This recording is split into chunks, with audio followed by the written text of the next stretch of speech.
ಈಗ ರಾಜ್ಯ ಸರ್ಕಾರ 5 ಭಾಗ್ಯಗಳನ್ನು ಗ್ಯಾರಂಟಿ ಭಾಗ್ಯಗಳನ್ನು ಕೊಟ್ಟಿದೆ. ಖಂಡಿತ ಸರ್. ಎಷ್ಟು ಮಟ್ಟಿಗೆ ಜನಸಾಮಾನ್ಯರಿಗೆ ಅನುಕೂಲ ಆಗಿದೆಯಾ ಅನಾನುಕೂಲವಾಗಿದೆಯಾ? ಅಲ್ಲ, ಇದರಿಂದ ಅನಾನುಕೂಲ ಆಗಿರೋದೇ ತುಂಬ ಇದೆ. ಅಲ್ಲ, ಹೇಗೆ ಸರ್ ಅದು? ಅದನ್ನು ಅನಾನುಕೂಲ ಆಗಿರೋದು ಭಾಳ ಇದೆ. ಅದು ಹೇಳೋಕೋದ್ರೆ ಭಾಳ ದೊಡ್ಡ ಇದಾಗುತ್ತೆ. ಒಟ್ಟಲ್ಲಿ ಇದು ತಂದಿರೋದು ಅನಾನುಕೂಲನೇ. ಸ್ವಲ್ಪ ಜನಕ್ಕೆ ಸಿಕ್ಕಿದೆ, ಸ್ವಲ್ಪ ಜನ ಸಿಗ್ತಾ ಇಲ್ಲ. ಭಾಳ ಅನಾನುಕೂಲತೆ ಇದೆ ಇದರಿಂದ ಸಿಗ್ತೈತೆ. ಅದು ಏನಂದರೆ ಅವರು ಮಾಡಿರೋದು ಅದು ತಾತ್ಕಾಲಿಕವಾಗಿ ಏನೂ ಇದಾಗ್ತಾ ಇಲ್ಲ. ಇನ್ನೂ ಒಂದು 6 ತಿಂಗಳು ಇರಲಿ, ಅದು ಏನಾಗುತ್ತೆ ನೋಡೋಣ ಸರ್. ಇವಾಗ ಸದ್ಯಕ್ಕೆ ಯಾವ ಥರ ಈಗ ಬ್ಯಾಂಕ್ಗಳ ಅನಾನುಕೂಲ ಅಂದರೆ, ಈಗ ಜನಸಾಮಾನ್ಯರಿಗೆ 2,000 ರೂಪಾಯಿ ಕೊಡೋದು, ಗೃಹಲಕ್ಷ್ಮಿ ಯೋಜನೆ, ಕರೆಂಟ್ ಫ್ರೀ ಅನ್ನೋದು, ಬಸ್ಸು ಫ್ರೀ, ಇವೆಲ್ಲ ಅನುಕೂಲ ತಾನೇ ಜನಸಾಮಾನ್ಯರಿಗೆ? ಸರ್, ಅನುಕೂಲ ಅಂದರೆ ಕೇಳಿದ ಭಾಗ್ಯ ಕೊಡೋದು ಯಾರು ಸರ್ ಕೊಡೋದು? ಈಗ ನಾವೆಲ್ಲ ಕೇಳಿದ್ವು ಅದನ್ನು, ಸಾಮಾನ್ಯರಿಗೆ ಕೇಳಿದ್ರೆ ನೀವು ಇದೆಲ್ಲ ಕೊಡಿ, ಇದೆಲ್ಲ ಮಾಡಿ ಅಂತ ಹೇಳಿದ್ರೆ ಎಲ್ಲ ಅವ್ರ ಕರ್ತವ್ಯ ಅವ್ರು ಮಾಡ್ಕೊಂಡು ಹೋಗ್ತಾ ಇದ್ದೀರಾ? ಕರೆಕ್ಟಾಗಿತ್ತಾ? ಈಗ ಕರೆಂಟ್ ಬಿಲ್ ಕೊಟ್ಟರು, ಅದನ್ನು ಇನ್ನೊಬ್ಬರ ಮೇಲೆ ನಮ್ಮ ಮೇಲೆ ತಾನೇ ಹಾಕೋದು ಅದನ್ನು. ಅಂದರೆ ಟ್ಯಾಕ್ಸ್ ಇಂಡೈರೆಕ್ಟ್ ನಮಗೆ ಹೌದಲ್ವೇ? ಏನು ಪ್ರಯೋಜನ ಅಂತ ಹೇಳಿ ಅದನ್ನೇ ಕೂಡ ಆರೋಗ್ಯ ಕೊಡಿ, ವಿದ್ಯಾಭ್ಯಾಸ ಕೊಡಿ, ಅದಕ್ಕೆ ಮಾಡಿ ಅದನ್ನು. ಅದಿಲ್ಲ, ಅದು ಜನಗಳಿಗೆ ಅದನ್ನು ಕೊಡಿ. ಆ ಮೂಲಭೂತ ಸೌಕರ್ಯಗಳನ್ನು ಕೊಡಬೇಕು ಫಸ್ಟ್. ಖಂಡಿತ ಸರ್, ಅದನ್ನು ಮಾಡಿ. ಇದೆಲ್ಲ ಯಾರು ಕೇಳಿಲ್ಲ, ಇದು ಅವಶ್ಯಕತೆ ಇರಲ್ಲ ಜನಗಳಿಗೆ ಇವಾಗ ಸದ್ಯಕ್ಕೆ. ಎಲ್ಲರೂ ಅವರೆಲ್ಲ ಕರೆಕ್ಟಾಗಿದೆ, ಎಲ್ಲ ಇದಾಗ್ತಾ ಇದ್ದಾರೆ, ಎಲ್ಲ ಇದಾಗಿದೆ, ಏನೂ ಇಲ್ಲ. ಯಾರು ನಮ್ಮ ಹಾಕಿ ಅಂತ ಯಾರು ಇದು ಮಾಡಿಲ್ಲ, ಎಲ್ಲ ಕರೆಕ್ಟಾಗಿದೆ. ಎಲ್ಲ ಇವ್ರು ಮಾಡ್ತಾರೆ, ಎಲ್ಲ ಇದೆ.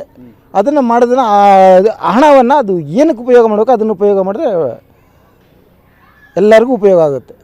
ಸರ್ಕಾರ ಕೊಟ್ಟಿರೋ ಭಾಗ್ಯಗೆ ಎಜುಕೇಷನ್ನು ಪ್ಲಸ್ ವಯಸ್ಸಾದವ್ರಿಗೆ ಬಸ್ ಫ್ರೀ ಬಿಡಲಿ, ಬೇಡ ಅಂತ ಹೇಳೋದಿಲ್ಲ. ಬಸ್ಸಲ್ಲಿ ಏನಾಗಿದೆ ಗೊತ್ತಾ, ಅವರವರೇ ಜಗಳ ಮಾಡಿ ವಯಸ್ಸಾದವ್ರಿಗೆ ಜಾಗನೇ ಕೊಡೋದಿಲ್ಲ.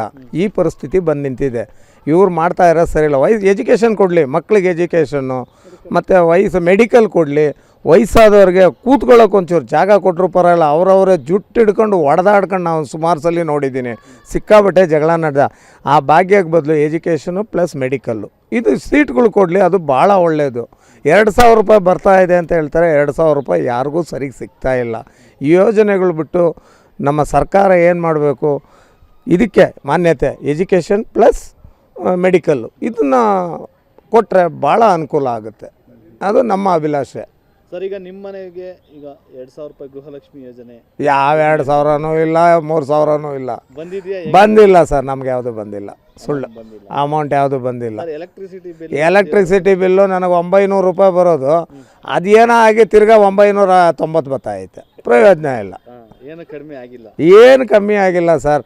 ಕೆಲವರು ಬಾಡಿಗೆ ಮನೆಯವರು ಝೀರೋ ಬರ್ತಾ ಇದೆ ಅಂತ ಹೇಳ್ತಾರೆ. ನಮ್ಗೆ ಇದ್ರ ಬಗ್ಗೆ ಮಾಹಿತಿಗಳು ಸರಿಗೆ ಸಿಗ್ತಾ ಇಲ್ಲ. ಮತ್ತು ನಮಗೆ ಈ ಸಾರಿಗೆ ವ್ಯವಸ್ಥೆಯಲ್ಲಿ ವಯಸ್ಸಾದವ್ರಿಗೆ ಜಾಗ ಕೊಡಲಿ, ಅವ್ರಿಗೆ ಫ್ರೀ ಮಾಡಿ. ಇವ್ರಿಗೆಲ್ಲ ಯಾಕೆ ಇದು ಮಾಡಿ ಮನೆಯಲ್ಲೇ ಗಂಡದಿರೋ ಸರಿಗೆ ನೋಡಲ್ಲ, ಇವ್ರ ಪಾಡಿಗೆ ಇವ್ರು ಒಯ್ತಾ ಇರ್ತಾರೆ, ಸಿದ್ದರಾಮಣ್ಣ ಬಿಟ್ಟವ್ರೆ ಅಂತ. ಮಾಡಬಾರ್ದು ಅಂತ ಇಲ್ಲ, ಅತಿಯಾಗಿ ಮಾಡೋಕ್ಕೆ ಹೋದು ಸರ್ಕಾರಕ್ಕೆ ಒತ್ತಡ ಬೀಳುತ್ತೆ, ಪ್ಲಸ್ ಲಾಸಲ್ಲಿ ನಡೀತೈತೆ ನನ್ನ ಅನಿಸಿಕೆ.